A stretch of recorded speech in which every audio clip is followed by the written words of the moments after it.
आज का video study करें। चलो देखिएगा, ठीक है। भूगोल का कक्षा 6वीं का अध्याय 5 परिमंडल। पृथ्वी के परिमंडल अध्याय 5 का क्या है? पृथ्वी का परिमंडल। पाठ में पहले मिला लीजिएगा। इसका हम क्वेश्चन आंसर देखेंगे। पहला क्वेश्चन क्या है? पृथ्वी के 4 प्रमुख परिमंडल कौन कौन से हैं? पृथ्वी के 4 परिमंडल कौन कौन से हैं? तो आंसर आपको हो जाएगा, पृथ्वी के 4 परिमंडल हैं। भूमंडल पहला, दूसरा क्या है? वायुमंडल, तीसरा जलमंडल और चौथा हो जाएगा जीवमंडल। तो पृथ्वी के हमारे 4 परिमंडल हैं, भूमंडल, वायुमंडल, जलमंडल और जीवमंडल। पृथ्वी के प्रमुख महाद्वीपों का नाम लिखिए। तो पृथ्वी के प्रमुख महाद्वीप क्या है? पहला एशिया महाद्वीप है, दूसरा यूरोप महाद्वीप, अफ्रीका महाद्वीप, उत्तरी अमेरिका महाद्वीप, दक्षिणी अमेरिका महाद्वीप, ऑस्ट्रेलिया और अंटार्कटिका महाद्वीप है। 2 महाद्वीपों का नाम लिखिए जो पूरी तरह से दक्षिणी गोलार्ध में स्थित है। ठीक है, तो 2 महाद्वीप का नाम है जो दक्षिणी गोलार्ध में स्थित है।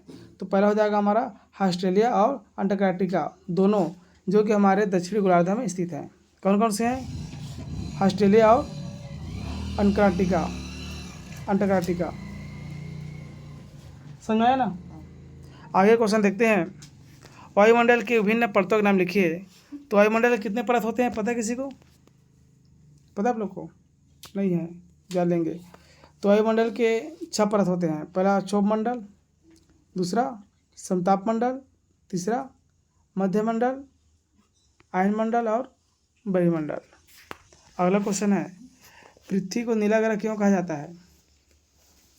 पृथ्वी का 71% हिस्सा जल से ढका है। इस कारण जब इसे अंतरिक्ष से देखा जाता है तो यह नीले रंग की दिखता है, इसलिए पृथ्वी को नीला ग्रह कहा जाता है। अगला क्वेश्चन है, उत्तरी गोलार्ध स्थलीय गोलार्ध क्यों कहा जाता है? क्वेश्चन होगा, पृथ्वी पर स्थल का अधिकांश हिस्सा उत्तरी गोलार्ध में स्थित है, इसलिए इसे स्थलीय गोलार्ध कहा जाता है। बन जाएगा यहाँ तक का? अगला क्वेश्चन है, जीवित प्राणियों के लिए जीवमंडल क्यों महत्वपूर्ण है? तो जीवमंडल स्थलमंडल, जलमंडल और वायुमंडल के बीच का एक सीमित क्षेत्र है। पृथ्वी के तीनों परिमंडल आपस में पारस्परिक क्रिया करते हैं तथा एक दूसरे को किसी न किसी रूप में प्रभावित करते हैं। इन तीनों मंडलों के पारस्परिक क्रिया के कारण जीवमंडल पर जीवन संभव है।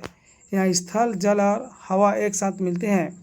इस तरह जीवित प्राणियों के लिए जीवमंडल आवश्यक है। ऑब्जेक्टिव देखिएगा, ऑप्शन कौन सी पर्वत श्रृंखला यूरोप और एशिया को अलग करती है? पहला एंडीज, दूसरा हिमालय, तीसरा यूराल। तो सही आंसर हो जाएगा हमारा यूराल। ठीक है, कौन सा होगा सही आंसर? यूराल।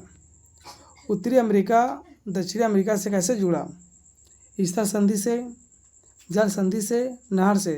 तो उत्तरी अमेरिका दक्षिणी अमेरिका से हमारा जुड़ा है स्थल संधि से।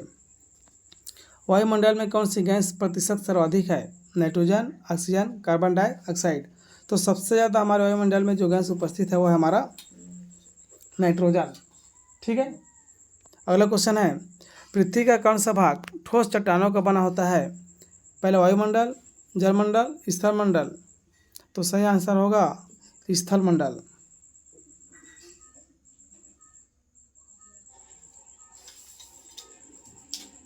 जिसको हम थलमंडल भी बोलते हैं। क्या बोलेंगे? थलमंडल बोलेंगे। सबसे बड़ा महाद्वीप कौन सा है?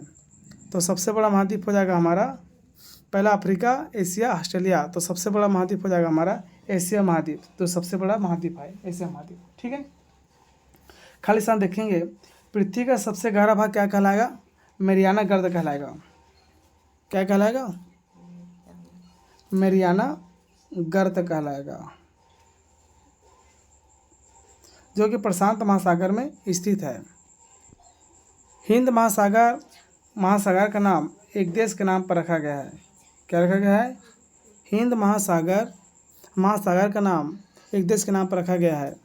तीसरा है जीवमंडल स्थल, जल और हवा का एक निश्चित भाग है जो जीवन के लिए आवश्यक है। चौथा है यूरोप व एशिया महाद्वीप को एक साथ यूरेशिया कहा जाता है। क्या कहेंगे? यूरोप और एशिया महाद्वीप को एक साथ क्या कहा जाता है? यूरेशिया कहा जाता है। अगला है पृथ्वी का सबसे ऊंचा पर्वत शिखर क्या है? तो पृथ्वी का सबसे ऊंचा पर्वत शिखर है हमारा हिमालय। ठीक है।